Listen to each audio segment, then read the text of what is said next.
আসসালামু আলাইকুম রহমতুল্লাহ। বিসমিল্লাহির রহমানির রহিম। কুল্লু নাফসিন যায়িকাতুল মাউত।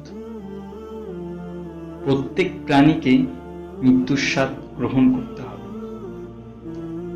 আমরা জানি মানুষের মৃত্যুর সঙ্গে সঙ্গে তার আমল করার কোনো ক্ষমতা থাকে না, তার সব আমল থেকে যায়।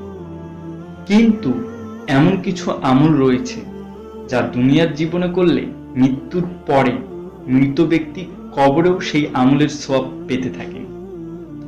হাদিসে ইরশাদ হয়েছে, হযরত আবু হুরায়রা রাদিয়াল্লাহু তাআলা আনহু থেকে বর্ণিত, হযরত রাসূলুল্লাহ সাল্লাল্লাহু আলাইহি সাল্লাম বলেছেন, মানুষ মৃত্যুবরণ করলে তার যাবতীয় আমল বন্ধ হয়ে যায়, কিন্তু তিনটা আমল বন্ধ হয় না। নাম্বার 1, সদকায়ে জারিয়া।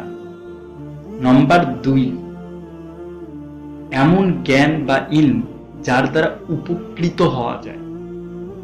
নাম্বার 3, এমন নেক সন্তান যে তার জন্য দোয়া করে। আল্লাহ তাআলা আমাদের সবাইকে এই হাদিসটি বুঝে মৃত্যুবরণ করার আগে আমল করার তৌফিক দান করুন, আমিন। সবাই সুস্থ থাকুন, ভালো থাকুন, বেশি বেশি করে মা বাবার জন্য দোয়া করুন।